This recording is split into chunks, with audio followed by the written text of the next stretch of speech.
Buenas, ¿cómo están todos? Bueno, hoy vamos a trabajar, vamos a continuar acá. Estamos trabajando el tema del APIL. Aquí podemos ver en pantalla que era lo que estábamos trabajando el día de ayer, que era, digamos que darle características a los personajes y que estas características estuvieran involucradas con todo lo que tiene que ver con la personalidad, con que se sintiera un ente vivo. Exploramos distintas propuestas. Estas propuestas buscaban en cierta forma, eh, digamos que buscar lo mejor o lo peor del personaje para hacer esa exploración del mapa de empatía. Y en cierta forma nos vamos a como alineando a las características del personaje en cuanto a la anatomía, vestuario, etcétera. Entonces hoy íbamos a tratar un tema muy interesante que tiene que ver con el color. Entonces acá tengo, bueno, voy a mirar acá en Zoom.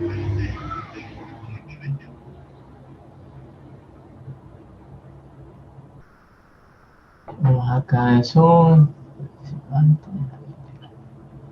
Listo. Bueno, en este momento, cualquier momento que tengan alguna pregunta, me pueden ir consultando. Aquí en este apartado ya tengo adelantada una parte de lo que tiene que ver con buscar, digamos que esa aproximación al color. Ayer les mencionaba que si segmentaban por partes, por ejemplo, en el caso, digamos que en cierta forma nosotros estamos buscando una distinción de valor tonal. Y el valor tonal lo que nos permite es establecer, digamos que las escalas de grises con respecto a los elementos. Entonces, por ejemplo, si seleccionamos la parte de lo que tiene que ver con el atuendo,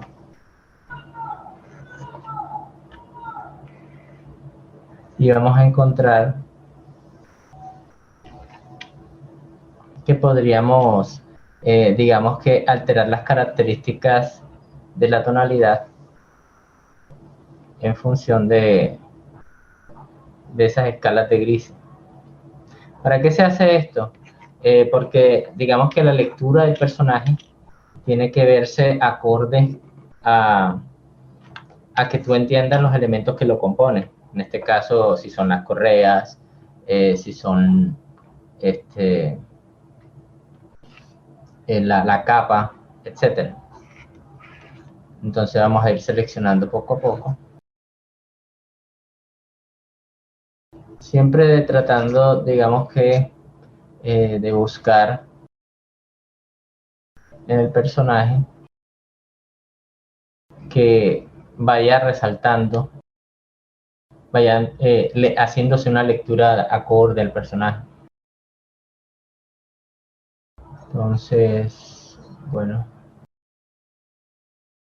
esta es la herramienta Lazo Libre y lo que hacemos es que poco a poco vamos a ir, digamos que, seleccionando las zonas y podemos mantener hundido el botón Shift y así podemos ir digamos que trabajando por segmentos.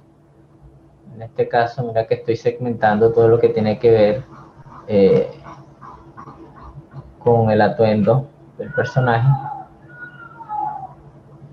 sin tener en cuenta la capa. Estoy tratando de separarlo porque quiero que veamos algo con respecto a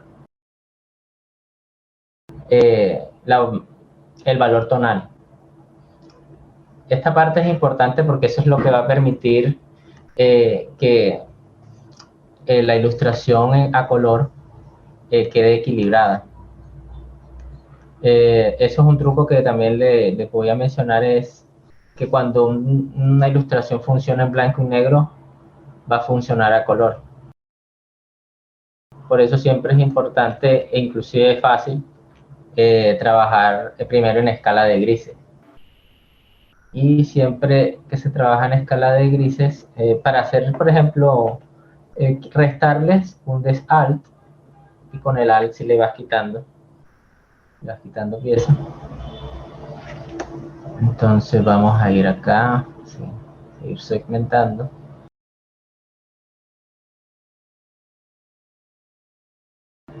Entonces vamos a tomar todos estos elementos acá. Esto ya es como más de paciencia, inclusive de poder tener en cuenta tu flujo de trabajo. En este caso, por cuestiones de mostrarles acá cómo es el proceso, estamos haciendo esta selección. Lo ideal es que segmentemos los elementos por capas, y esas capas nos van a permitir trabajar de manera separada cada una de las piezas.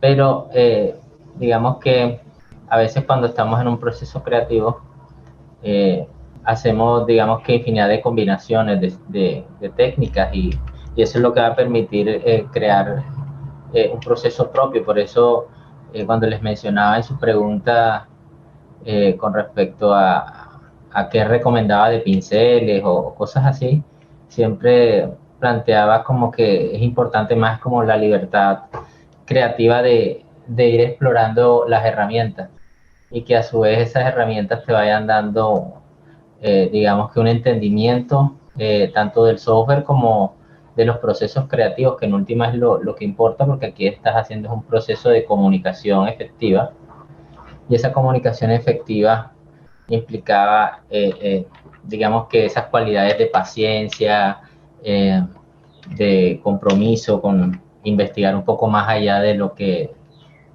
partía de nuestro prejuicio o de nuestro capricho a la hora de dibujar, porque siempre es necesario también tener un punto de vista. Ser artista implica también transgredir la realidad, es decir, dar nuestro punto de vista, pero lo ideal es que sea un punto de vista informado. Entonces, entre más informado, entre más, digamos que sometamos a iterar la forma en que pensamos y la forma en que dibujamos, vamos a ir, digamos que alcanzando una mayor comprensión de cómo los elementos entran a comunicar, que es como el objeto del arte conceptual.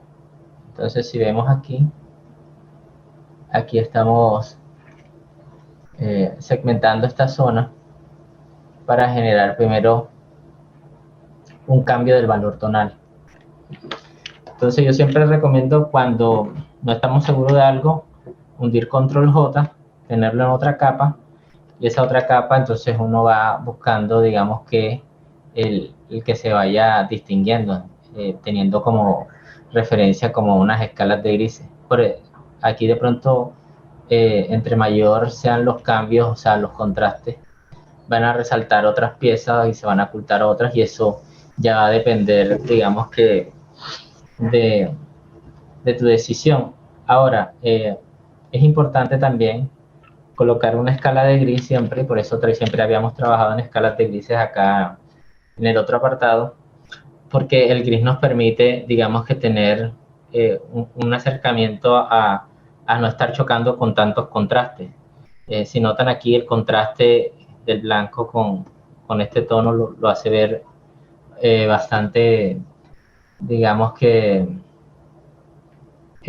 fuerte a la vista.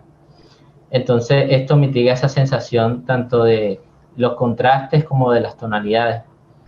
Como acá estamos expresando un valor tonal, eh, estamos teniendo en cuenta, digamos que ese factor, el comportamiento de las escalas de grises. Entonces, bueno, aquí volvemos y seguimos como planteando este cambio de tonalidad. Entonces, yo aquí partía de 5, mira que, perdón, de 0, le aumenté un poquito para distinguir como el traje con respecto a la capa. Entonces, mira que siempre las variaciones que ustedes hagan cuando vean, digamos que un apartado en el que se combinan una serie de elementos, lo ideal es no desviarse tanto de esa gama, de ese punto de partida. Inclusive mira que con 1, con 2, ya yo estoy obteniendo un cambio sustancial. Y digamos que entre más sutiles sean esos cambios, mejor va a ser, digamos que, el llegar al resultado.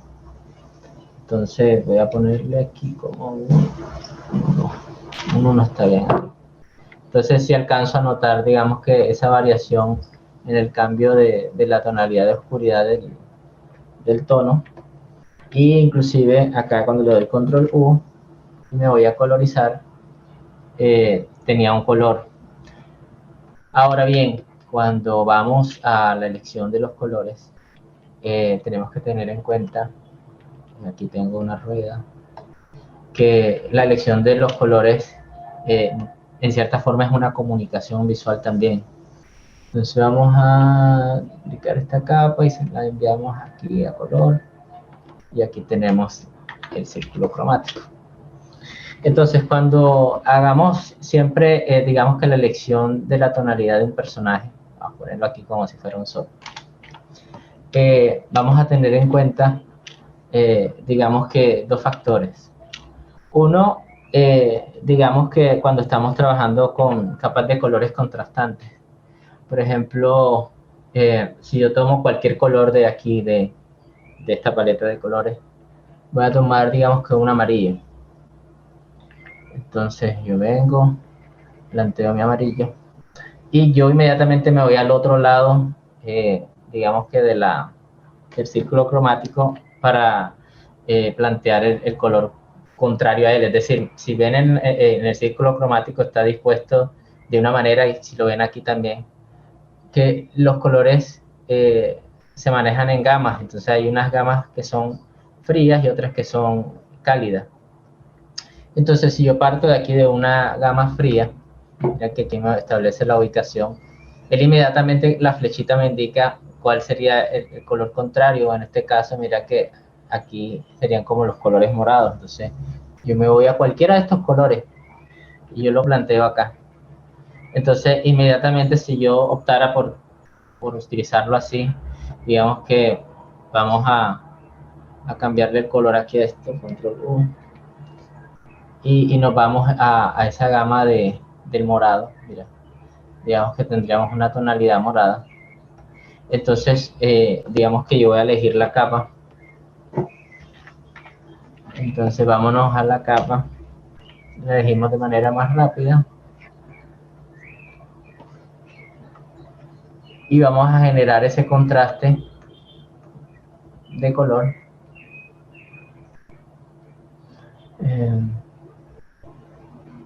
Entonces, vamos obteniendo, digamos que una variación. Ahora bien, cuando pensemos en esa variación, tenemos que pensar en una cosa, digamos que las sensaciones. Entonces, al elegir colores es válido generar puntos de interés, y esos puntos de interés en cierta forma están comunicándonos que dónde debemos mirar. Entonces, cuando estamos trabajando la ilustración o la colorización de un personaje, estamos pensando siempre en establecer puntos de interés que quiero acentuar a propósito debido al tema de dónde quiero que vea o dónde quiero que la audiencia se concentre. Entonces, no sé si habrán visto también como que en los celulares o en las películas, en todo, también utilizan como un resaltado que es como de viñeta. Es decir, de que tú vas dándole a la ilustración un énfasis a una zona, que es por ejemplo cuando se oscurece alrededor y queda una zona de brillo en el centro. Entonces a eso se le conoce como el efecto de viñeta. Entonces digamos que tenemos esta tonalidad aquí, entonces control U, y cambiamos acá colorizar y vamos a llevarlo hacia un amarillo. Entonces mire que inmediatamente se genera una serie de contrastes. Esta serie de contrastes nos permiten ese estado de contraste nos permite, digamos, que establecer de que está resaltando la zona, es decir, tú estás leyendo de una manera más acorde el tema de la capa y el tema del atuendo. Entonces, siempre cuando elegimos de esa manera, estamos planteando que hay un inicio, digamos que hay un punto final acá.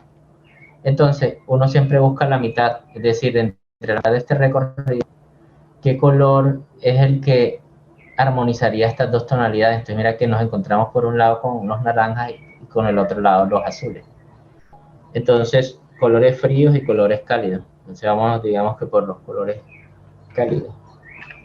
Entonces, el punto que armonizaría, digamos que en ese sentido, las tonalidades vendrían siendo los naranjas. Entonces, hay otra forma de colorizar cuando queremos probar colores y es utilizar estas características de la capa. Aquí, por ejemplo, mira que en Overlay estamos obteniendo, digamos que esa aproximación.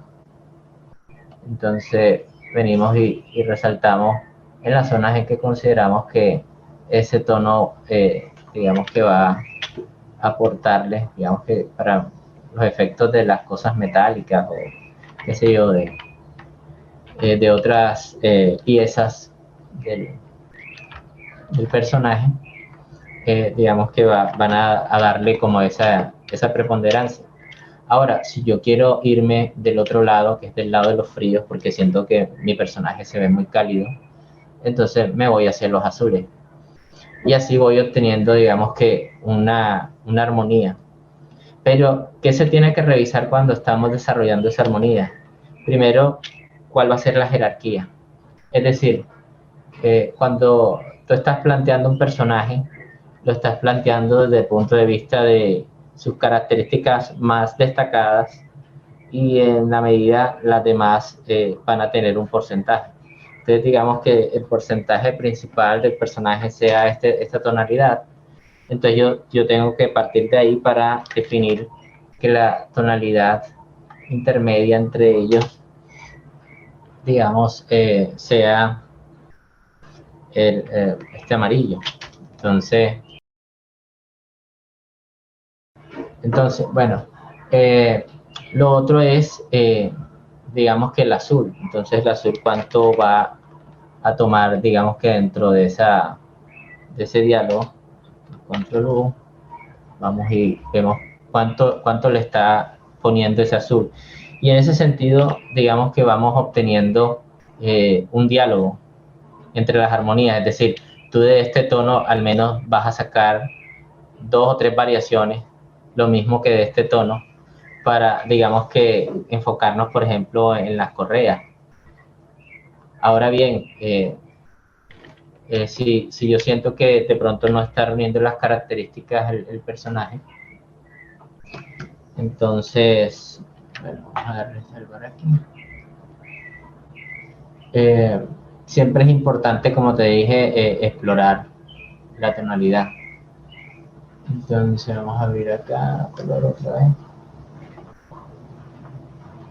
Entonces tenemos aquí la tonalidad hacia los tonos, digamos que cálidos en la capa y de cierta forma la paleta es cálida. Vámonos ahora hacia los tonos fríos. Entonces ocultamos, digamos que las capas y digamos que le sacamos una copia de esto, una copia y comenzamos a explorar hacia el lado inverso, es decir, voy a coger hacia los azules. Entonces me voy hacia los tonos verde, por ejemplo, aquí. Entonces mira que aquí tengo un tono verdoso, entonces del otro lado tengo un tono como fucsia. Entonces vengo y cambio acá la tonalidad, control U, y me voy hacia al tono fucsia. O mira que me puedo ir, vamos a ir al tono fucsia primero. Por ahí. Entonces mira que ya comienza como a verse más interesante, más como armonizado el personaje.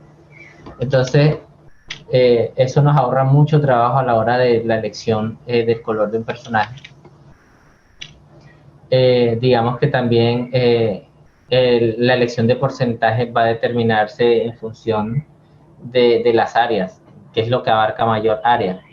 Entonces, en este caso, este personaje sería como el tema de las extremidades. Entonces, o sea, la piel. Entonces, mira que elegimos la piel. Le restamos a esta capa aquí.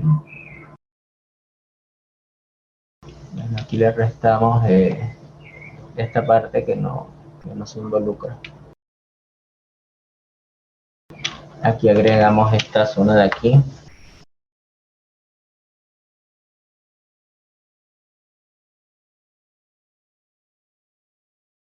Entonces, en la medida en que nosotros, digamos que vamos encontrando las jerarquías tanto de las áreas como los objetos o los elementos narrativos, como inclusive, digamos que las zonas más visibles, es cuando vamos a hacer más armonioso ese diálogo. En este caso, por ejemplo, estábamos hablando de que las tonalidades iban en función de los tonos contrastes. Es decir, yo aquí buscaba era como la vistosidad. Y ojo con eso porque ahí implica es como cuál es la intención. O sea, de qué intención yo estoy partiendo. Y entonces, digamos que si yo vengo acá a colorear, voy hacia el tono amarillo o naranja, puedo aumentar la saturación o bajarla. Mira que inmediatamente me da el tono piel. Y en ese sentido voy obteniendo primero unos contrastes que son el del traje con la capucha, y la otra es el intermedio que va a dialogar con ellos según el área, vendría siendo la piel. Esa es una manera de ver, digamos que la elección de los colores. Es decir, la elección de los colores se establece a través de la conversación que se da entre unos tonos que en cierta forma generan un contraste y un punto medio. Puede estar dado tanto de los colores fríos como de los colores cálidos. Ahora bien, ¿cuántas combinaciones puedas sacar de este patrón? Es lo que te va a permitir a ti, digamos que tener un punto de vista en función de las tonalidades. Te voy a mezclarlas aquí, control E. En este caso de los verdes con los rojos. En el caso, digamos que de, de este tono, que era el del fucsia con el amarillo, e inclusive si yo pongo, por ejemplo, un tono azul con uno naranja, entonces hago ese mismo planteamiento, control J, y me voy hacia un tono azul y uno naranja. Entonces voy hacia el tono naranja aquí, un tono naranja, y voy acá hacia un tono azul. Entonces mira que ahí ya tengo otra tonalidad que funciona, y, y en ese sentido digamos que estamos obteniendo una armonía en los tonos. Ahora, cuando nosotros queremos trabajar en ese sentido, vamos a sumarlos aquí, control E, de los azules y naranjas,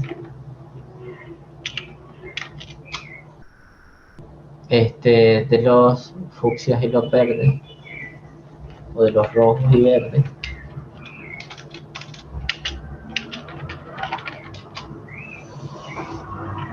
Tendríamos entonces también que de los naranjas a azules, verdes a rojos, amarillos a fucsia.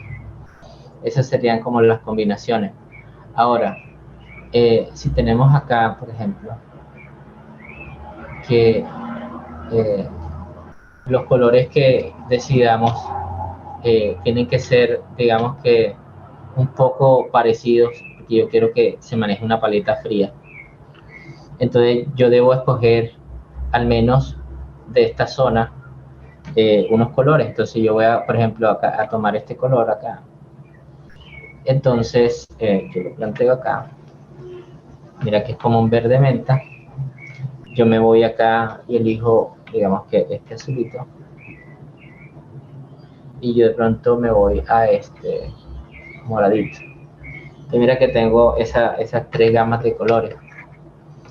Entonces volvemos aquí al ejercicio y planteamos, vamos a poner este neutro aquí. Volvemos a escala de grises esto. ¿Cómo volvemos a escala de grises esto? Este es saturación. Este le quita, digamos que toda la tonalidad a un color. Entonces tenemos estos dos tonos. Digamos que escogimos un W acá. Lo habíamos mencionado. Vamos a pedir esta parte de aquí para no tener más ese problema. No sé qué pasó ahí. Se coló un velado de color que no debería aparecer ahí. Entonces, cuando nosotros estamos trabajando con escalas de grises, el gris es un color que también sirve de intermediario para armonizar colores. Es decir, que cuando yo estoy trabajando un personaje y yo de pronto dentro de mi paleta de colores no tengo claro la tonalidad a la cual yo quiero trabajar, entonces yo puedo, digamos que utilizar el gris para generar esa armonía sin que tenga que, digamos que generar ese ruido visual que es tener muchas paletas de colores en escena.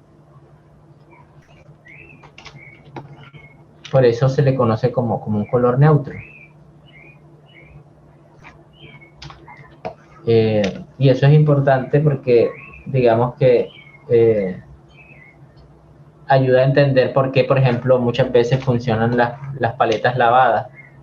Y es que un color lavado es un color que en cierta forma está perdiendo cualidades de saturación, es decir, pureza. Y en ese sentido el color se va mezclando con el gris. Entonces en la medida en que ese color, digamos que se va mezclando con una tonalidad,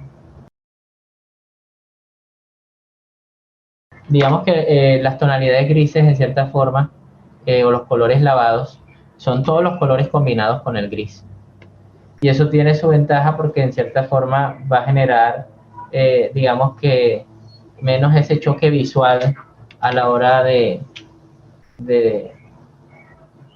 ¿cómo es que se llama? De los contrastes de tonos. Porque el tono entonces va a asimilarse de una manera un poco más, menos intensa. Y eso se debe es a la forma en que los ojos captan la luz, ya que los colores, digamos que son ondas de luz, que van, digamos que, generando una percepción de color, y esa percepción de color va a afectar en la medida en cómo rebota el color, o por lo menos qué colores rebotan y qué es el color que se mantiene de ese espectro de luz. Y por eso cuando hablamos de tonalidades RGB, que en este caso es el que utilizamos para el dibujo digital, va a implicar la mezcla de colores en funciones de la luz. Es decir, descomponen la luz, el haz de luz, y por eso la combinación de todos los colores, en este caso sería cian, magenta y amarillo, van a generar una tonalidad blanca. Y en el caso del CIMK, vendría a ser que la combinación de todos los tonos va a dar un color acercado hacia el color es negro o un color sucio en ese sentido. Entonces, digamos que eso nos permite ampliar nuestra comprensión a la hora de establecer paletas de colores, porque obviamente los colores que están hechos de luz son más intensos y se utilizan para pantallas, porque las pantallas utilizan LEDs. En cambio, en el caso, por ejemplo, del CMYK se utilizan para impresión. Entonces, ahí sí vamos dándonos cuenta entonces de que eh, los colores en cierta forma dependen también de esas características. De esas características, vamos a ponerlo aquí en gris. Y entonces, bueno, vamos a coger aquí.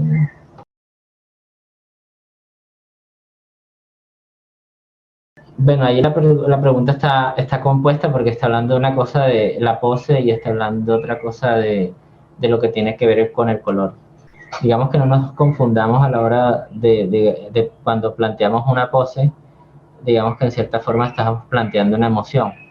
Y sí, sí tiene que ver, digamos que con la paleta de colores, pero recuerda que la paleta de colores en una escena, cuando estamos manejando alegría, que es una emoción particular dentro de la gama de emociones, por eso hablábamos del mapa de empatía y hablamos de esas cosas, es una emoción que está transmitiendo la escena, es decir, la escena tanto de la pose como del personaje, está transmitiendo la gama de colores. Un ejemplo de eso, por ejemplo, los que se vieron Up, eh, cuando estaban contando la historia de Ellie y Carl, eh, esa historia de amor, la paleta de colores que dominaba la escena era el magenta. Y, y en ese sentido, el magenta es como un fucsia. En ese sentido, ese tono se siente vivo y da vida y trabaja ese tema del amor, ese amor pasional que tenían estos dos personajes. Pero cuando se enferma Ellie, la paleta de colores es una paleta lavada. Y esa paleta lavada es más hacia los colores blancos. Entonces vemos que la clínica tiene un glow, la luz, y digamos que eh, en cierta forma comienza a perder esa colorización. Y eso tiene que ver más, es con el guión de color. Entonces, una cosa es elegir el color de un personaje en función, que eso era donde íbamos más adelante, eso es lo que iba a explicar más adelante, en función de su personalidad, es decir, de su rol. Porque, como les dije, un personaje puede ser lo peor, tener ira, y lo mejor, estar alegre. Pero no por eso, entonces voy a cambiar las tonalidades del traje en función de eso. Pero ¿qué necesito de la psicología del color para comunicarle al personaje que tiene una personalidad? Ahí es donde entra la psicología del color para elegir la paleta. Apenas aquí vamos a elegir es armonías de color, es decir, cómo elegimos un color que sea armónico. Y cuando vimos esto, funciona, mira, se ve bonito. Cuando vimos esta otra tonalidad, funciona, se ve bonito. Entonces, cuando elegimos este por este, es cuando nos preguntamos el para qué. Este es el qué. ¿Qué colores son los que armonizan? Y aquí podemos hacer una exploración, digamos que infinita de colores, pero ya después tú vienes y te haces la pregunta de el para qué. Entonces ahí es cuando tú te das cuenta que esa necesidad de comunicación de color va a depender, digamos que, vamos a ver aquí, va a depender es cuál es el concepto. Entonces estamos hablando de envidia. Entonces, cuando hablamos de envidia, en la paleta de colores, ¿cuál es el color que representa la envidia? Entonces, normalmente son los colores en cierta forma negativos, como por ejemplo el verde. El verde en este sentido es un color que representa veneno, que representa, digamos que eso que altera en cierta forma algo normal. Entonces, digamos que yo puedo elegir que para la paleta de colores de mi personaje, en este caso, digamos que es el traje, el atuendo. Yo puedo optar porque la paleta de colores sea el verde, que es como que lo que representa el interior del personaje.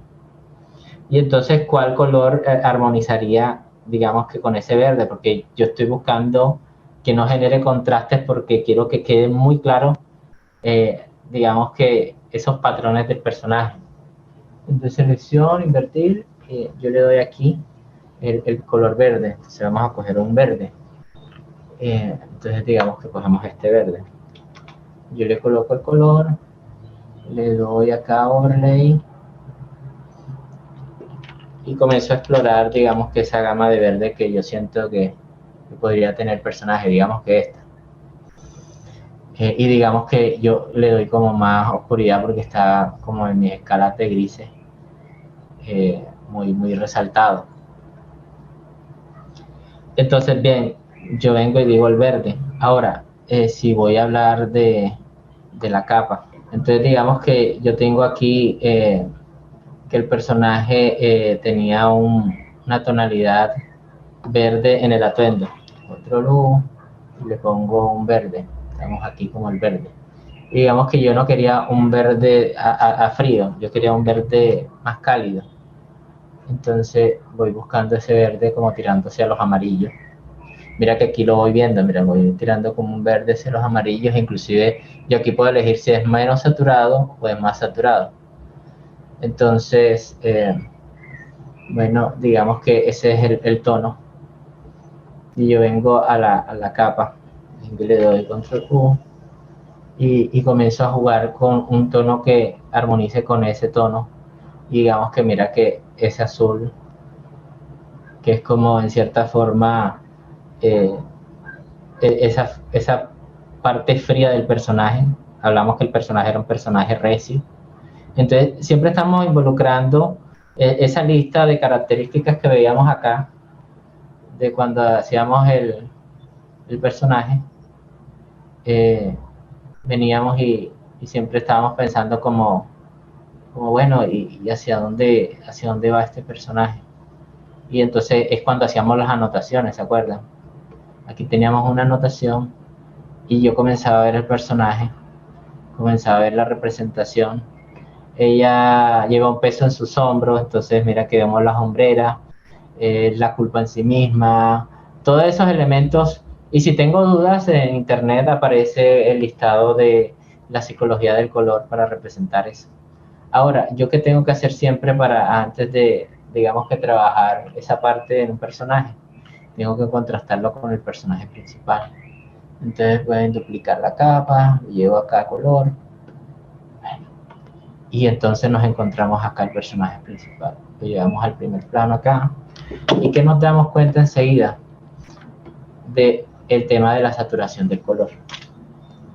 Entonces nos vamos dando cuenta de que es necesario quitarle saturación al color.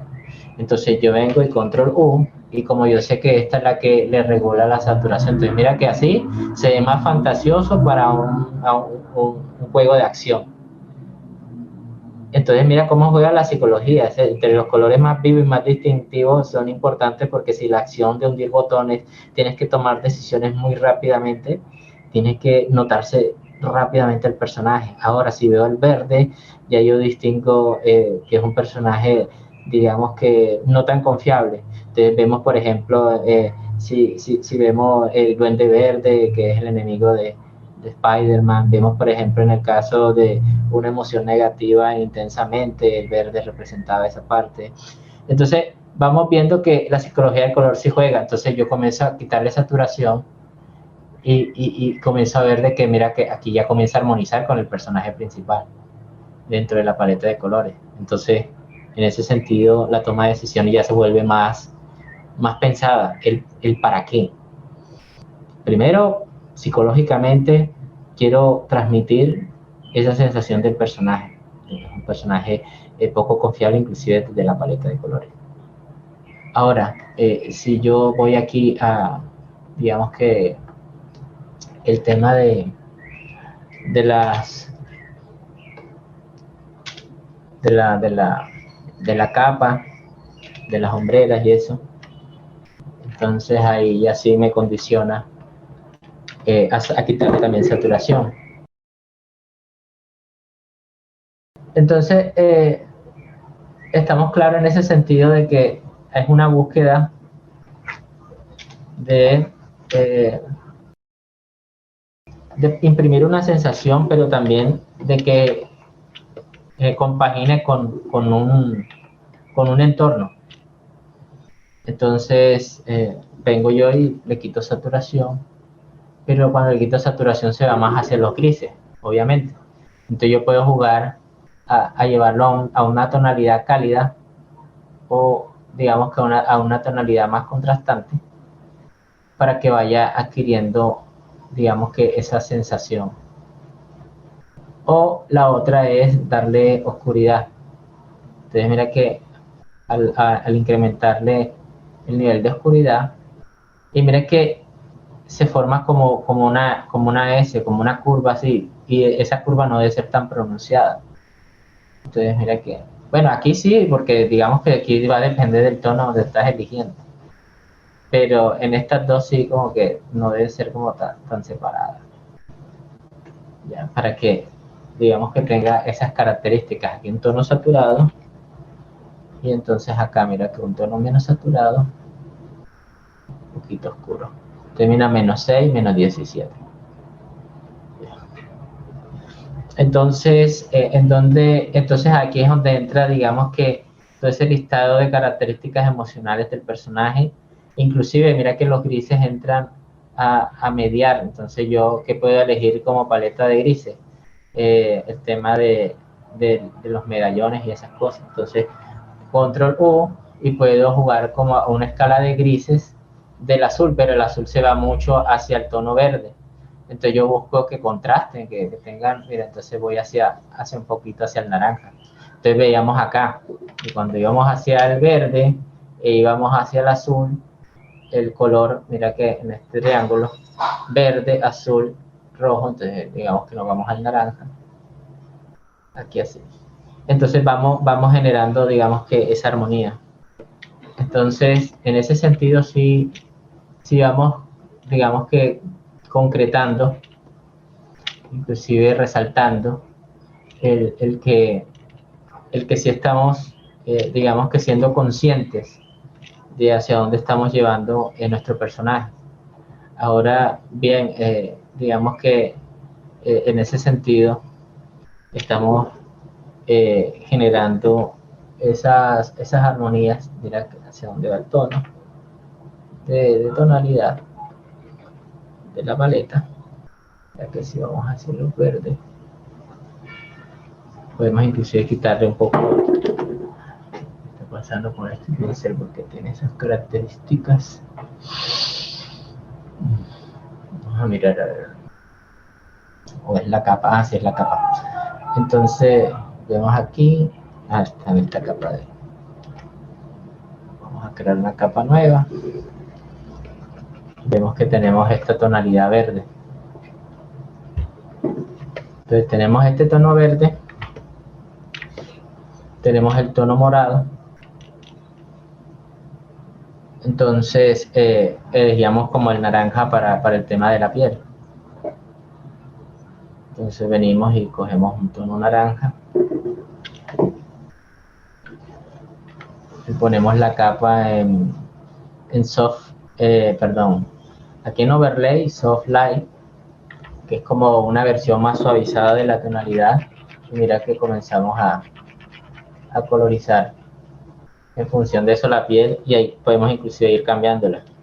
Entonces, bueno, siento que debe ir un poquito más hacia el tono rojizo, quiero que sea un poco más pálida, si quiero que sea más saturado, si quiero que sea menos saturado.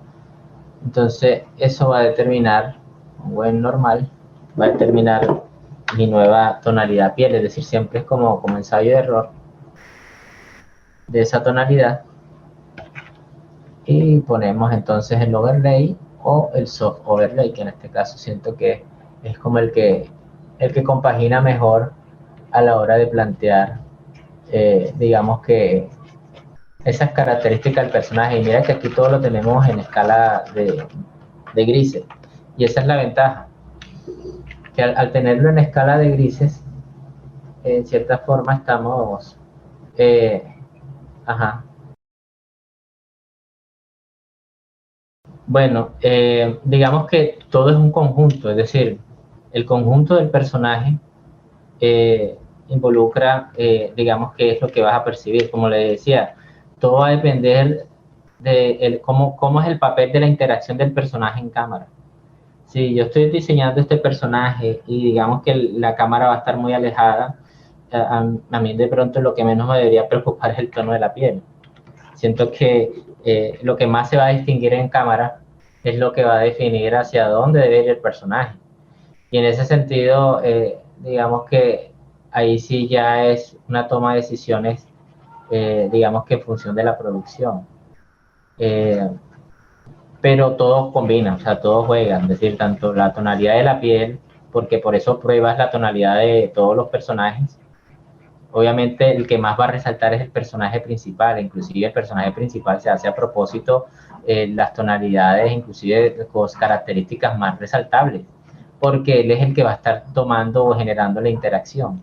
Entonces en esa toma de decisiones de interacciones, el color es el que va a acentuar la comunicación en función de la aesthetic, es decir, la sensación que vas a tener cuando estés jugando y eso, si eso está potenciando la mecánica de juego. Si en la mecánica de juego, por ejemplo, yo coloco un tono piel que se ve muy bonito, pero que patea o que da mareo, no sé, que no genera una sensación agradable a la hora de plantearse el juego, se tiene que iterar. ¿Ya? Y eso solo se hace en las pruebas de juego. Por eso se hace en la ya, o sea, no se hace únicamente a los personajes y ya, se tienen que hacer también los fondos. Entonces, lo que se sugiere, por ejemplo, en los fondos es que los fondos pierden saturación o pierden tipo de iluminación o en cierta forma son más fríos porque el interés del jugador no va a ser el fondo, va a ser el personaje, porque es donde te debes de concentrar la acción. A diferencia de pronto en un libro de cuentos, que la finalidad es la lectura y entonces inclusive ya aquí juega más el papel de la composición y la pose, porque estás narrando una historia desde imágenes estáticas. Entonces al narrarlo desde imágenes estáticas, tienes que tener muy, muy en cuenta el tema de la composición y cómo lo estás comunicando. Entonces, ahí viene un elemento que es muy importante a la hora de plantearse el proyecto, como les decía. Lo importante es hacerse las preguntas pertinentes de para qué estoy haciendo ese personaje y por qué lleva esa tonalidad. Y en ese sentido es, digamos que el falseado. Por ejemplo, hay personajes que para que funcionen en cuentos infantiles se falsean las tonalidades y se vuelve muy saturado. Entonces, por ejemplo, si tú ves un cuento infantil de Disney, de Toy Story, algunos van a tener unas características en los colores e inclusive en las texturas, ¿ya? Porque yo voy a estar tocando el libro, voy a estar viéndolo en físico. Entonces, en ese sentido, sí hay como esa libertad de jugar a customizar el personaje de acuerdo al canal al cual se está trabajando. Por ejemplo, si vamos a trabajar en la animación y digamos que yo voy a hacer una serie animada de un personaje, ustedes veían que en algunas ocasiones, por ejemplo, cuando se vieron la versión americana de Street Fighter, discrepaba bastante de los personajes que tenían que ver con la serie de videojuegos. E inclusive la de videojuegos también discrepaba un poquito en lo que tenía que ver con el desarrollo del personaje. ¿Por qué? Porque los personajes se hacen en función de la animación. Es decir, cómo se interactúa con la audiencia y en qué canal estoy comunicándome. Porque, por ejemplo, las personas que consumieron la serie de Game of Thrones, en la serie vieron una serie digamos que, de efectos especiales, de cosas así, pero en los audiolibros y esas cosas, ya el arte cambió, o sea, el arte era un arte totalmente diferente, porque se genera, digamos que una comunicación transversal, y esa comunicación transversal va a depender del público, ese público cómo está acostumbrado a consumir, por ejemplo, los audiolibros, ¿no? Que se vean como cuentos épicos, así como los de Tolkien. Y entonces, de cierta forma, se puede jugar en ese sentido a plantear esas etapas. Ahora bien, cuando estamos trabajando, las tonalidades no son tonalidades planas en función de gradaciones de tonos de un personaje, también entra otros colores, digamos que secundarios, que en este sentido, digamos que yo me voy, si ven esta curva aquí de color, entre más curveado va a quedar más armónico.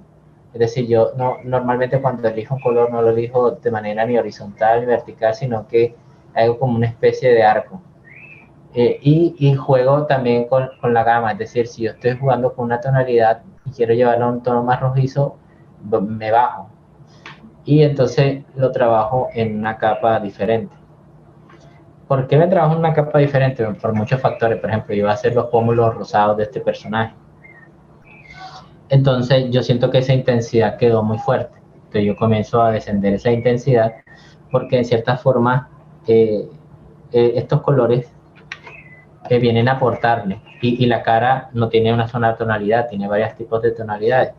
E inclusive las tonalidades que se generan en puntos en el que digamos que el papel de la luz va jugando una sensación, por ejemplo, para los ojos y la nariz, aunque este personaje tiene nariz, van hacia los rojos. Es decir, esta zona es como más cargada así de esas tonalidades rojas, por ejemplo la boca.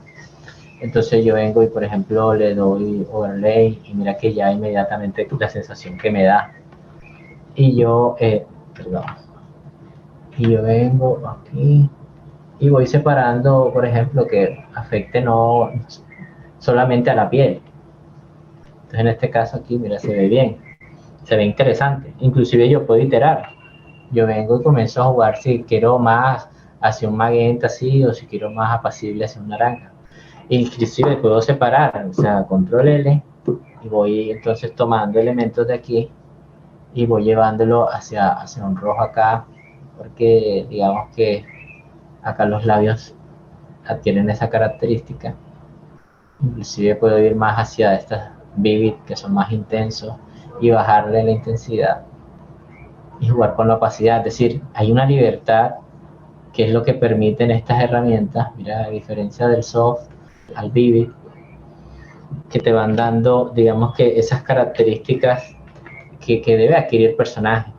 Entonces yo puedo coger las tonalidades frías, entonces yo vengo y cojo aquí este tono así como azulito y de pronto me la juego tirando otra tonalidad acá, así como ese tono y buscar entonces cómo combina en una tonalidad, por ejemplo aquí vivid, y voy de pronto aclarándola, jugando con ese, que hayan como esos morados, pero que se sientan tan tenues que apenas se sienten.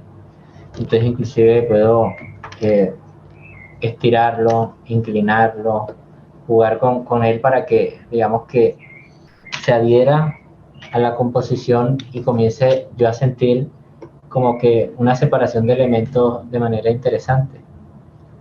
Entonces, eso es importante porque eso te va a dar, digamos que, cancha a la hora de plantearte, digamos que el que más elementos, por ejemplo acá mira que estoy utilizando esta herramienta que es como un smooth, pero yo siempre lo utilizo con textura para que me dé como ese fumado y comienzo entonces a darle, digamos que otro aspecto al personaje. Ya comienzo a ver otras cosas diferentes, comienzo inclusive a acentuar en ciertos puntos y sigo como que jugando a darle a esa parte del... cuando yo estaba aprendiendo a ilustrar, eh, alguien me decía que cada milímetro no se parece al otro. Y eso es un gran aprendizaje porque en cierta forma es cierto. Es decir, si tú miras cuando vas a dibujar un rostro, tú lo que primero tienes que tener en cuenta es que todo está sujeto a perspectiva. Es decir, si yo hago un ojo, el otro ojo está sujeto a la perspectiva, por eso no va a ser igual. Y mira que entonces, inclusive mira que este es como un triángulo, pero este ya es otro tipo de triángulo. El párpado, la cuenca del ojo, inclusive cómo juega la cuenca del ojo a generar esas sensaciones de sombra, buscando una tonalidad así bien fuerte, digamos que así. Entonces, mire que ahí vamos obteniendo,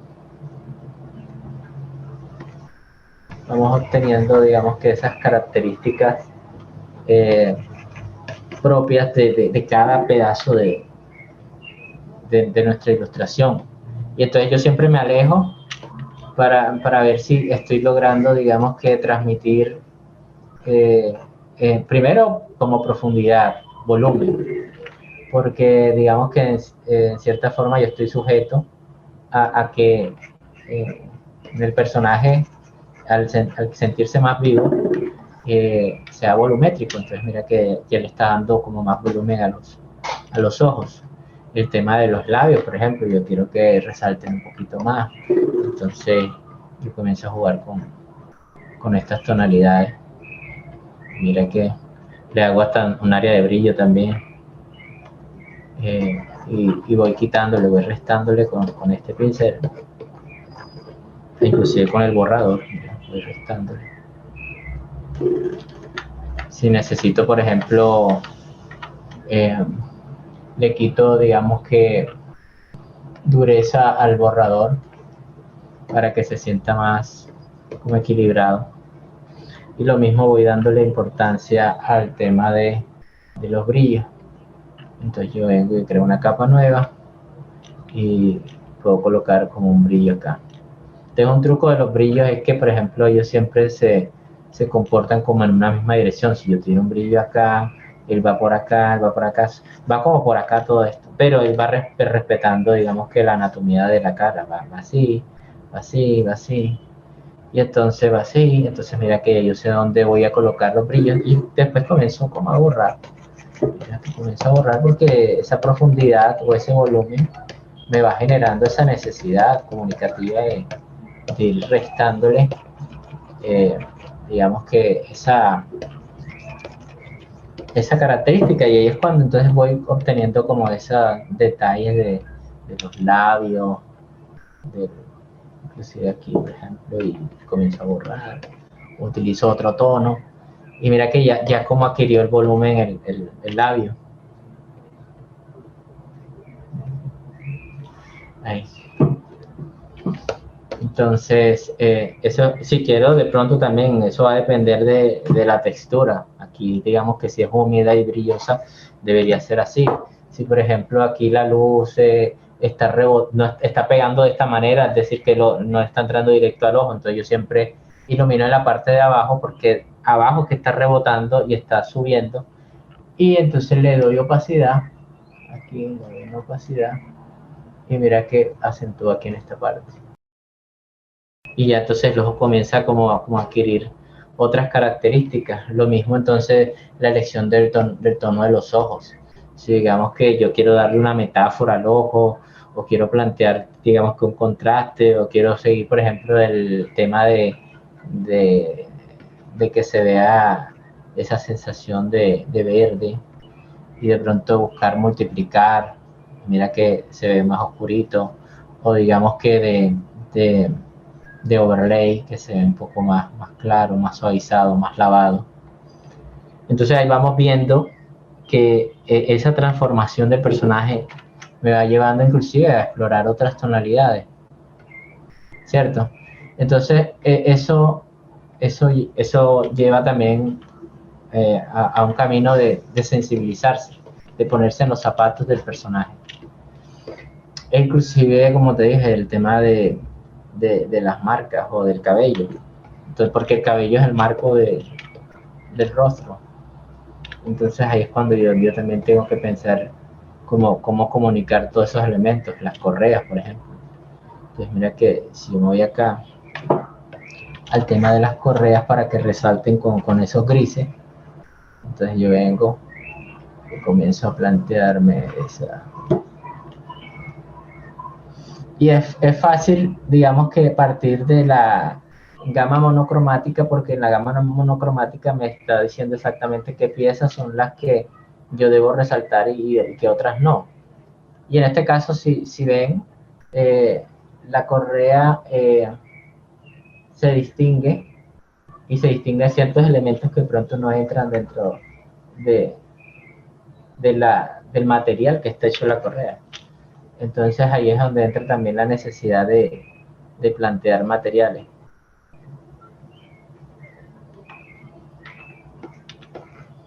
Entonces venimos y, por ejemplo, yo vengo de aquí la correa. Vamos a sacarla y vamos a darle control U, coloreamos y la llevamos hacia el tono contraste del verde, es el rojo. Entonces mira que la llevamos hacia el rojo. Si más rojizo o más clarito, o la vamos apagando en saturación. Pero ya comenzamos a ver, digamos que va resaltándose la correa y a su vez eso va resaltando las hebillas que son metálicas. Entonces esa es una ventaja a la hora de pensar los colores. Otra forma de pensar los colores también es a través de la semiótica.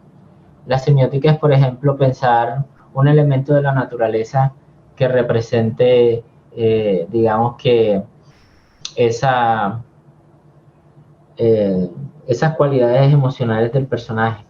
Por ejemplo, una planta invasora, que son las plantas trepadoras. Entonces, yo diría que el personaje tiene las mismas características. Entonces, ¿cuál sería la semiótica? Sería de tonalidad verde. Su material normal sería, digamos que, de pelusas, porque normalmente esas que son venenosas tienen como unos pelitos. Entonces yo le pondría ese material a la tela, por ejemplo.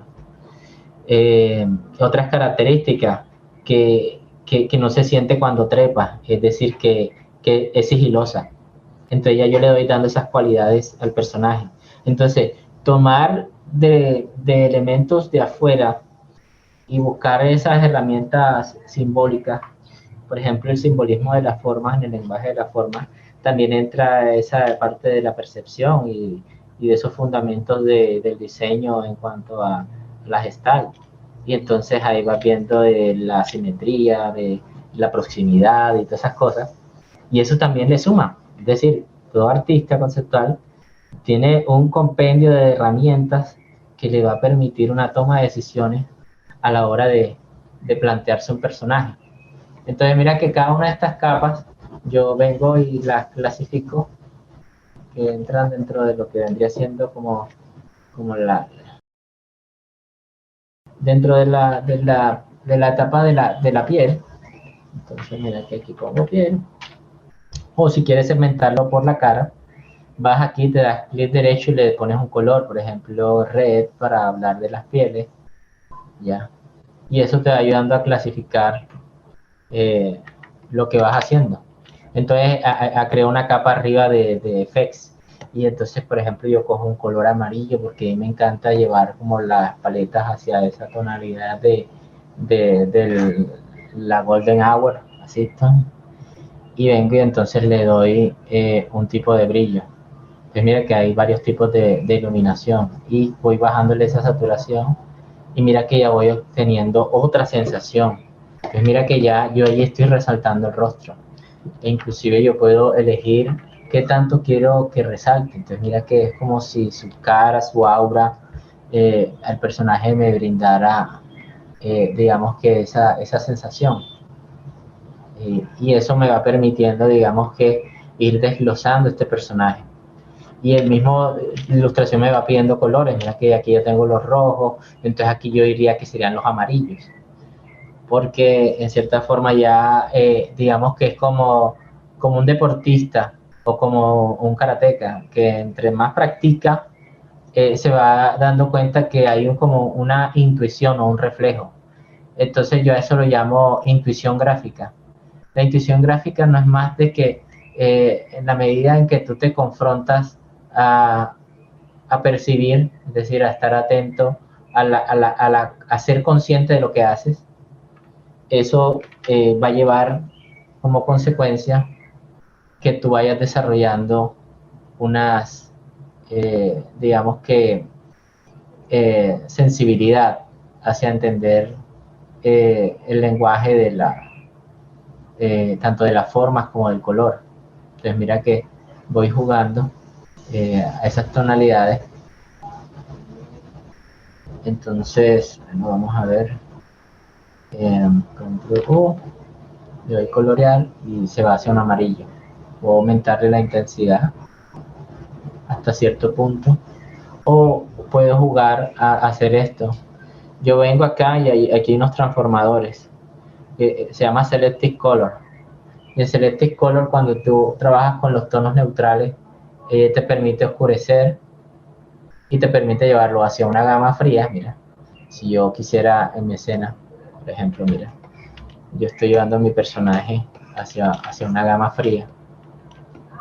Mira cómo se... Y afecta, digamos que a todo lo que está abajo de esa capa. Pero tú puedes seleccionar para que solo afecte a esta capa de aquí. Inclusive yo puedo probar acá y mira que solo afectó a esta capa de acá. Entonces puedo entrar inclusive a Selective Color nuevamente y como alterar esas tonalidades. Yo quiero entonces hacia los cálidos o quiero alterar como los amarillos. Por ejemplo, que el amarillo no sea así. Entonces eso te va permitiendo, digamos que, establecer un patrón de control sobre lo que estás ilustrando. Por ejemplo, mira que cada moneda de estas tenga una tonalidad y a su vez entonces tenga, digamos que, unas características. Yo le sumo eso aquí. Digamos que si yo quiero afectar a toda la escena como tal, yo puedo hacerla también. Entonces Selective Color aquí, estoy en el amarillo, me voy a los neutros, aumento, mira, inclusive esta parte de aquí, comienzo a jugar con las tonalidades hacia una paleta fría o hacia una paleta bastante cálida. Si comienzo a jugar con el magenta, acá con el cian, mira. Y eso te permite entonces generar, digamos que, patrones que le van sumando a todas las capas. Ahora, yo quiero que a estas capas, adicional a este Selective Color, yo vengo y le juego a unos niveles, es decir, los niveles de negros que están muy altos. Entonces yo aumento, digamos que le resto los tonos medios, que son los grises, mira, los tonos medios. Y puedo aumentar inclusive esto, pero ¿esto qué hace? Que hay una sobreexposición ahí. A menos de pronto que apague un poco esta luz, que aún todavía sigue sintiéndose como esa sobreexposición de tono. Entonces yo debo cuadrar, digamos que esa tonalidad, y entonces yo comienzo a probar, mira, cómo se ve antes y cómo se ve después. Entonces mira que iluminé un poco más como la escena. Voy a ocultar también elementos que estén alrededor. Si yo quito elementos muy lumínicos, ya me va, digamos que, generando menos, digamos que, invasión de esa sombra. Ahora yo quiero hacer un lavado total de las tonalidades. Entonces yo vengo y hago por ejemplo, un hue saturation. Y entonces comienzo a quitarle saturación a toda la escena. Mira, toda la escena completa pierde saturación. O a veces yo también hago es utilizar el black and white. Es decir, mira que aquí hay uno que se llama black and white, que me lleva a las tonalidades blanco y negro, y comienzo entonces a quitarle opacidad. Y esa es otra forma también de lavar el color, mira. Entonces ahí vamos adquiriendo, digamos que, esa destreza de comunicación, y siempre ponemos el personaje al lado y nos vamos dando cuenta, no, mira, vamos a apagarle esto y ya se ve más colorida.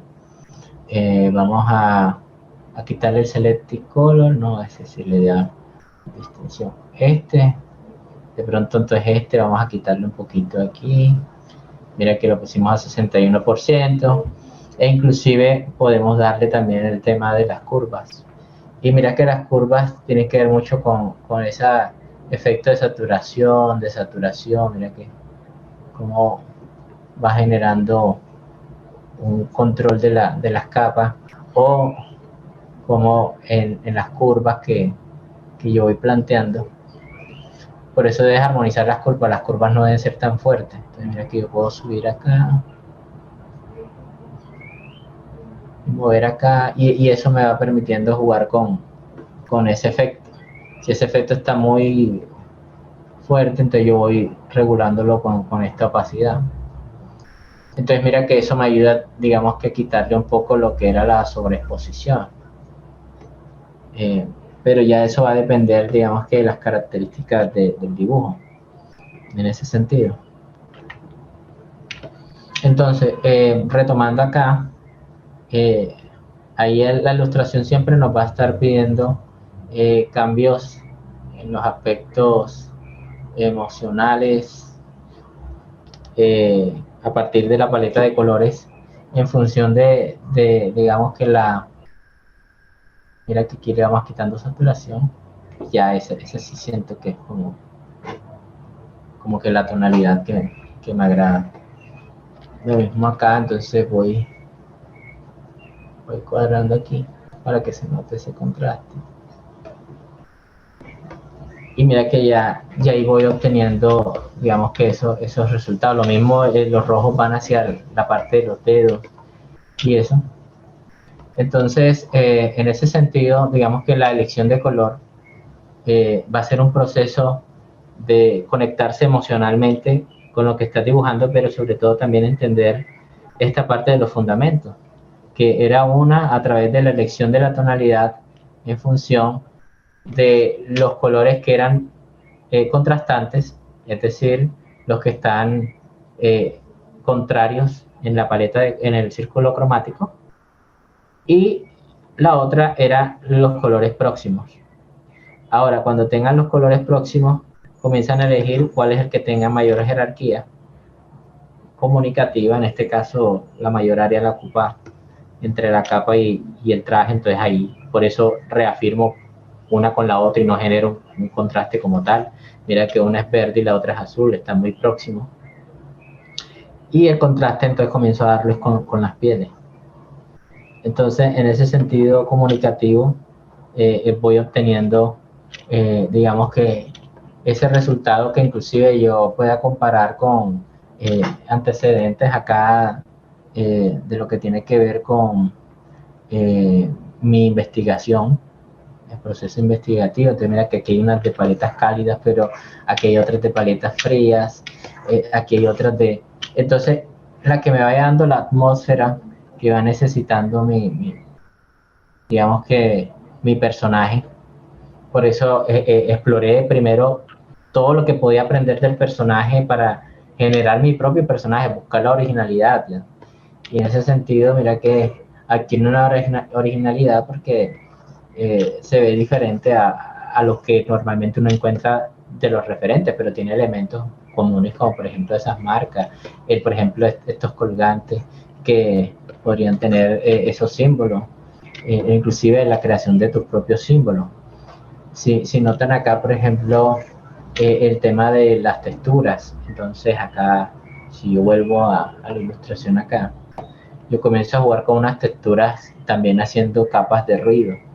Por ejemplo, yo tengo aquí la capa esta, entonces yo esta capa la duplico. Y entonces yo me voy aquí a filtro y me voy a ruido. Y entonces adherir ruido. Entonces yo le aumento, por ejemplo, el nivel de ruido. Ahí. Y mira que ya eso le da como una textura. Ahora le doy control U y procuro que todo se vaya a una escala de grises. Ahora le doy overlay y le quito aquí saturación y mira que ya yo texturicé. Entonces otra forma de texturizar también es buscar en internet texturas, por ejemplo de telas. Entonces yo quiero que la tela sea esa malla, porque yo puedo hacer inclusive mis propias texturas, que es como que simplemente imaginar que si yo voy a hacer una malla, digamos que vamos a hacer una malla aquí, entonces yo vengo y comienzo a dibujar la malla. Y esta malla a su vez tiene un tramado aquí. Digamos que esa fue la textura que yo escogí. La tengo en una capa separada, vamos a mirar. Sí, la tengo en una capa separada. Entonces, yo tengo esta textura. Entonces, digamos que yo la llevo a la escala de grises. Y esa textura se la voy a agregar, digamos que al pantalón.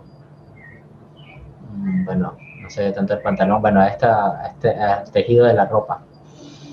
Entonces yo vengo, la tomo, la ubico, donde la voy a utilizar.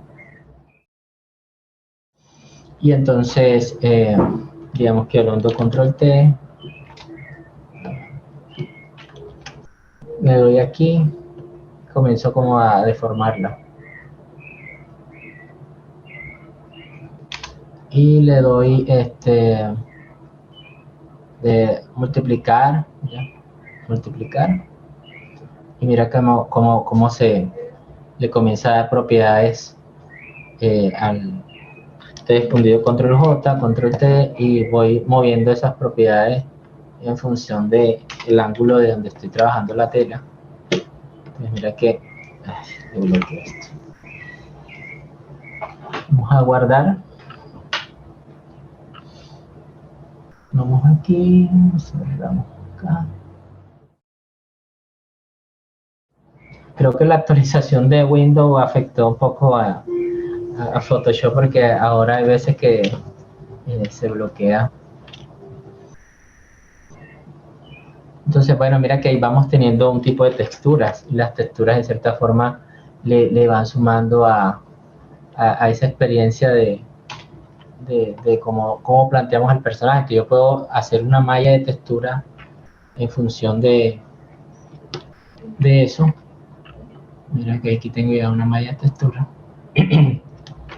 La duplico inclusive y la puedo ajustar al cuerpo. Inclusive no necesitas que la apliques en todo solo en los puntos donde de pronto la luz está afectando que haga visible. Entonces yo puedo ir aquí borrando de ciertas zonas y nada más dejarla ahí, y ya mi cerebro completa la información de que toda la estructura tiene esa malla de textura.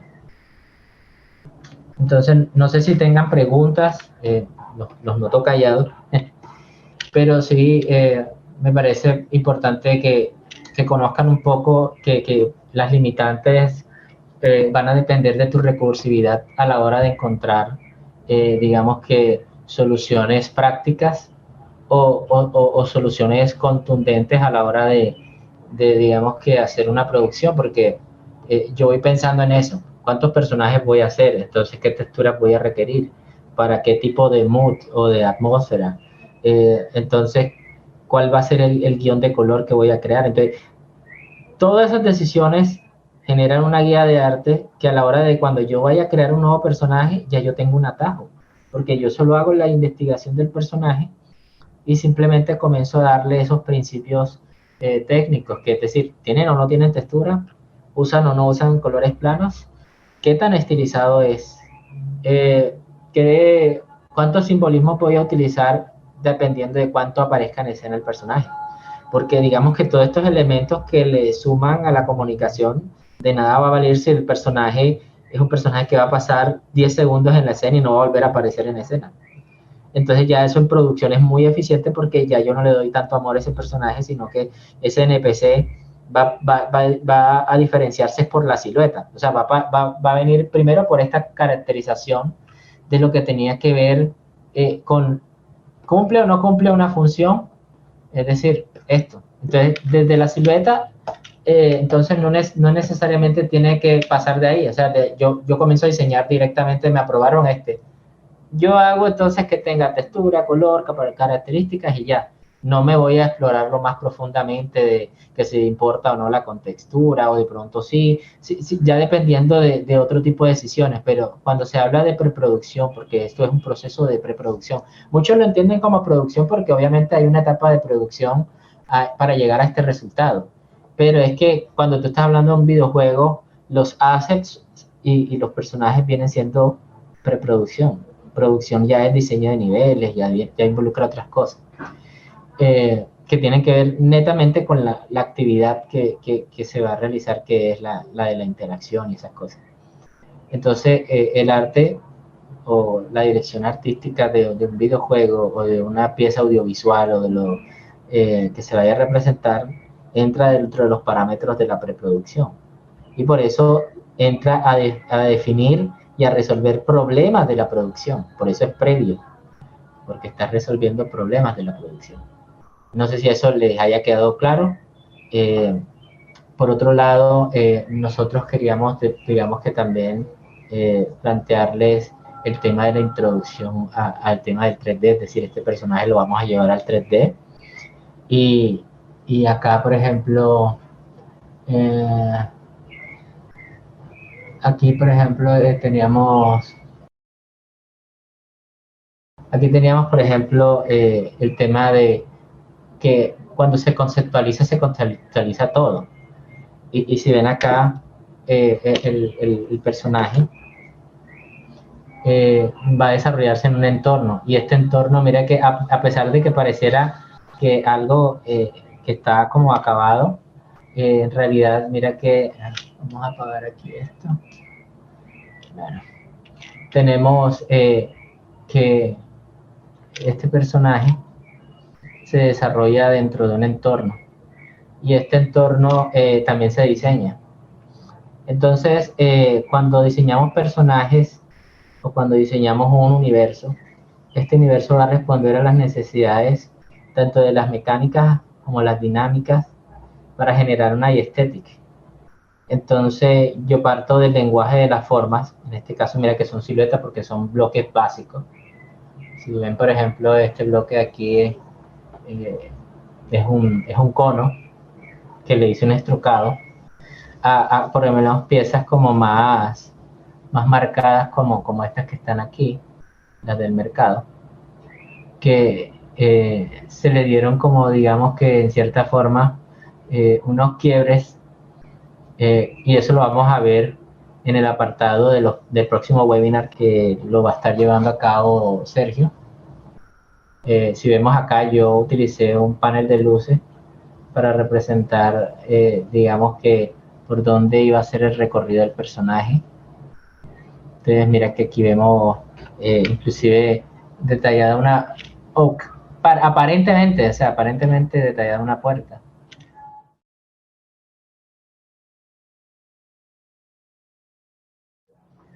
Bueno, entonces aquí vamos viendo, digamos que el entorno, vemos una iluminación, vemos un recorrido, eh, y digamos que en cierta forma eso va a depender también de tus capacidades creativas, es decir, tú puedes explorar.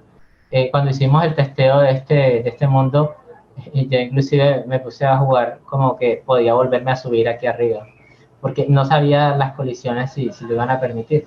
Pero esa es la libertad creativa que te da el poder hacer revisiones rápidas, porque un mundo de estos así puede demorar, dependiendo de una semana, 3 días, ya dependiendo del número de elementos y del reciclaje que tú hagas a la hora, por ejemplo, mira que en el mercado yo reciclé varias piezas, pero la composición es la que lo hace ver una riqueza visual, la iluminación hace también ver esa riqueza visual. Entonces, en ese sentido, el 3D viene a jugar un papel importante a la hora de, por ejemplo, yo quiero entonces ver el arte que tiene el borde de este, y yo puedo tomar el mejor ángulo de la cámara, hacer un screenshot, por ejemplo, y yo puedo entonces tomar esta escena aquí literal y llevarla a Photoshop. Entonces, ahí es cuando, digamos que podemos utilizar estas herramientas. Por ejemplo, si yo hago un molde general de que yo tengo un pilar, y cuando hablamos de pilar, aquí en este sentido hablamos de esta parte, vamos a cerrar aquí, de lo que tenía que ver con el apil, era el segundo, creo que es este, la fase de creación. Que había un personaje que tenía como la estatura, que tenía como el ángulo, es decir, cómo eran los aspectos anatómicos. Vamos a ponerlo en este ángulo. Digamos que yo ya tenía definido, me encanta esto que sí, que teníamos definidos los aspectos anatómicos, por ejemplo, de que tenía un cuello largo, que tenía un tórax no tan, digamos que estrecho, teníamos una curvatura aquí del tórax, el tema del desarrollo de la pelvis. Entonces, cuando vamos o vayamos al apartado 3D, vamos a encontrar un truco también para hacer anatomía es que la misma distancia que hay acá debe ser la misma distancia de las piernas y después le suman los pies. Entonces, en ese sentido, y que digamos que la parte más larga de las piernas viene siendo la parte del fémur, y en cambio la tibia del peroné viene siendo como más estrecho. Para los que quieran, digamos que aprender a dibujar, y la practicidad de esto también es que tú puedes entonces sacar simetrías porque estás tratando de plantear un estándar en función de un personaje. Entonces eso te economiza tiempo. Lo mismo entonces sería para el tema de los brazos. Mira que hacemos como esta línea. Yo siempre hago como una línea recta donde estoy marcando hacia dónde va la extremidad. La parte pendular, mira, hacemos la mano con un dedito y luego mira que los demás deditos. Y mira que ahí tenemos nuestra mano. Mira que yo vengo aquí, puedes hacer aquí, entonces puedo, digamos que cerrar acá y generar, digamos que la mano en función de eso. Entonces, esto se puede plantear en 3D porque ahí es cuando viene y a este personaje que veníamos haciendo acá, vamos a encerrar todo este personaje aquí y lo vamos a llevar hasta acá arriba. Control G.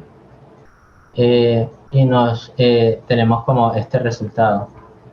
O sea, este vendría siendo como la exploración del personaje a color, con las texturas, con los emblemas, la colorización, e inclusive como detalles, como piedras, flores, etcétera.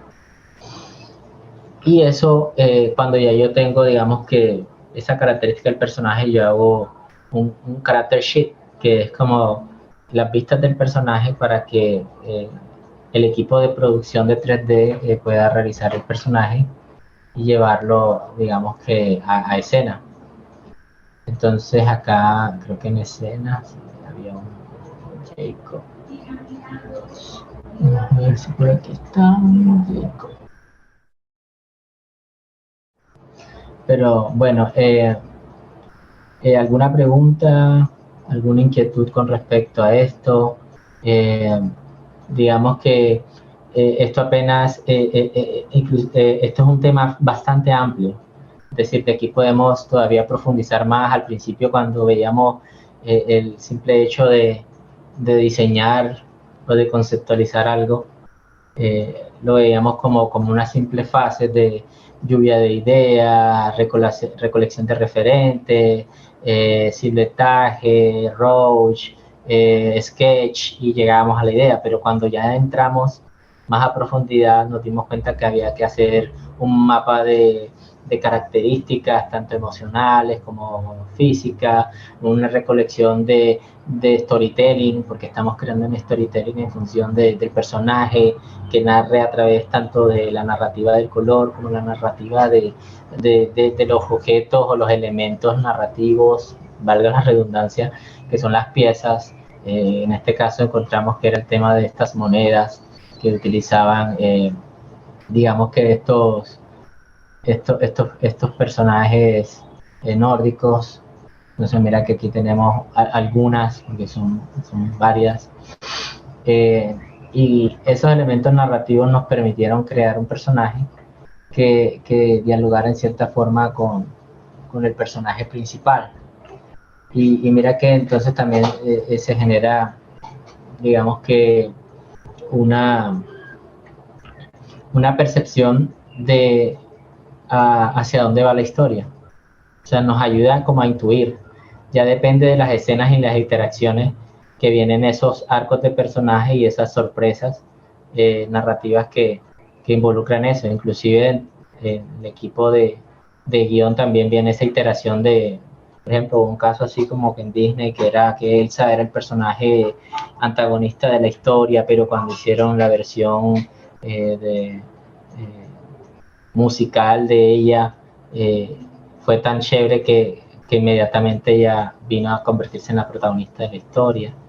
Entonces, esas son cosas que mantienen la idea de que un personaje, digamos, una pieza artística en ese sentido de conceptualizarla es un ente vivo y que va cambiando en la medida que va evolucionando la historia, va evolucionando la interacción.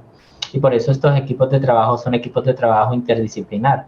No únicamente viene a jugar el papel el artista conceptual, sino también el director de arte, el guionista, el arquitecto de escenarios, el ilustrador, la persona también que es experta en vestuario.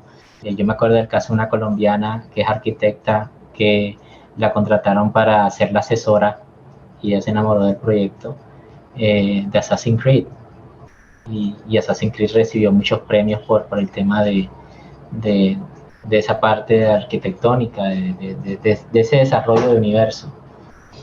Y eso ahí involucra es que las industrias creativas se basan mucho en el trabajo en equipo y la interdisciplinariedad. Entonces, ahí es una invitación a que esas personas que les llama la atención a este mundo, de pronto júntense con personas diferentes a ustedes, con desarrolladores web, con desarrolladores de videojuegos, con artistas de voz. Por ejemplo, una voz en un personaje también es determinante porque involucra también esa parte de hacerlo sentir vivo. ¿Cómo te imaginas la voz de este personaje? Y cuando la escuches, te conecte, tú inmediatamente entiendes de que todo suma. Y ese todo suma hace de que veamos como que es necesario desarrollar esas habilidades en la medida que exploremos.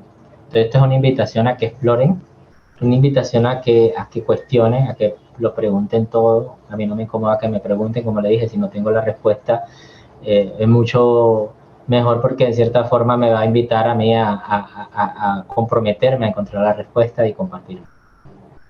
Este es un concepto. Lo que ven aquí de 3D es un concepto. Solo que utilicé las herramientas de 3D para agilizar mis procesos, porque digamos que hacer ilustración tradicional con regla y puntos de fuga tiene unos tiempos dados. Y esto me ayuda a tomar decisiones muy rápidamente de cuál es la cámara, el ángulo, cómo van a funcionar los elementos en escena. Y entonces puedo alterarlo, es decir, el arte final de este no es exactamente así como lo ven, que eso lo vimos en los primeros webinars, que ahora mismo no lo tengo a mano, pero si entran a la página web de la empresa, van a encontrar estos conceptos, que son como de cómo son las edificaciones. Y en ese tema de las edificaciones, este simplemente es una aproximación. Entonces, en el sentido de cuando utilizas un 3D para agilizar la entrega de un concept, es valioso para el artista conceptual, pero también es valioso para el equipo de 3D. ¿Por qué? Porque yo este insumo ya tiene la escala, o sea, yo le puedo entregar este insumo literalmente así, toma al artista 3D, e inclusive yo puedo avanzar esta casa de edificación, por eso es un compromiso de las nuevas tecnologías. Las nuevas tecnologías no nos deben asustar porque se convierte en una herramienta que agiliza los procesos del ente vivo, que es la empresa. O sea, si hablamos que el ente vivo era el producto, aquí el ente vivo es la empresa. Y la empresa tiene un equipo de trabajo y normalmente los equipos de trabajo son limitados porque no hay recursos ilimitados. Entonces, digamos que si el equipo de arte comienza a aprender habilidades de 3D y las lleva a tal punto de que casi O sea, totalmente terminado en 3D, se lo entrego al equipo de 3D. ¿Por qué se lo entrego al equipo de 3D? Porque ellos lo van a volver eficiente, es decir, van a volver la malla eficiente para que funcione. Entonces viene y le hacen otra serie de procesos que sí evalúa desde el 3D, y eso es lo que vamos a ver en el próximo webinar. Vamos a adentrarnos un poquito en esta parte de lo que tiene que ver con el Blender, porque Blender es una herramienta gratuita. Dos, que es una herramienta que te permite dibujar, porque en cierta forma, cuando yo estaba aprendiendo a ilustrar, yo no sabía si era un buen escultor, y un artista escultor me dijo, hey, si eres buen dibujante, eres buen escultor, solo tienes que entender los materiales. Entonces, ahí muchas veces nos limitamos por el miedo.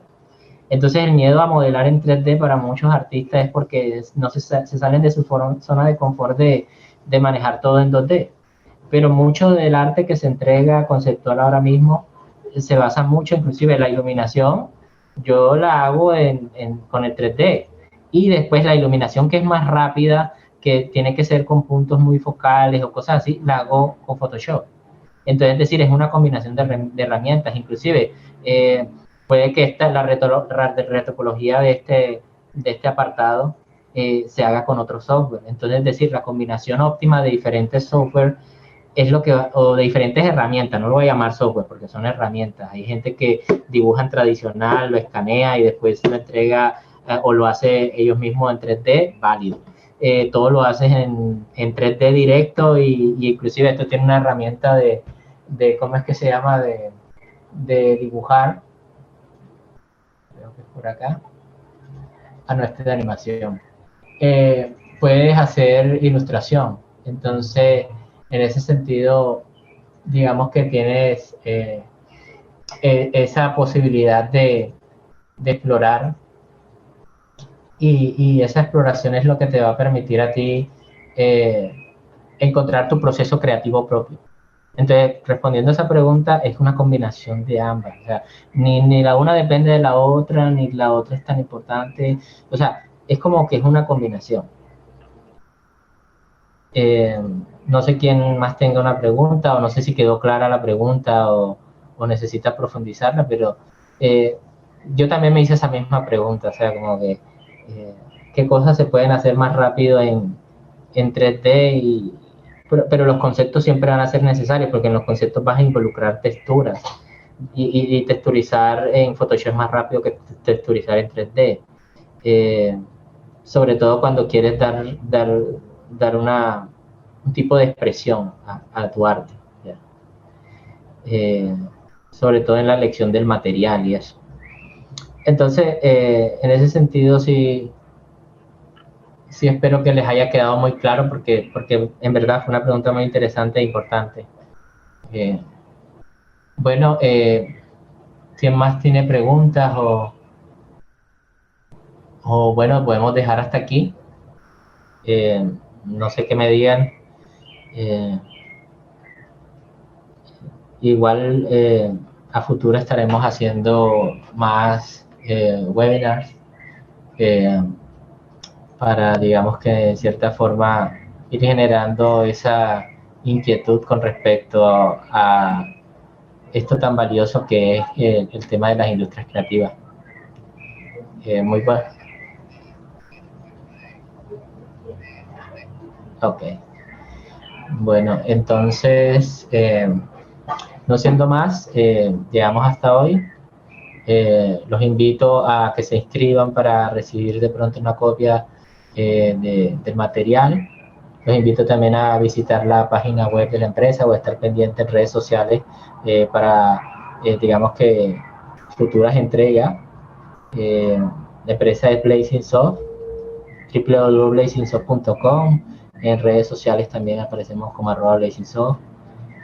Y bueno, muchas gracias por estar conectados y haber compartido con nosotros. Si no es más, entonces hasta aquí.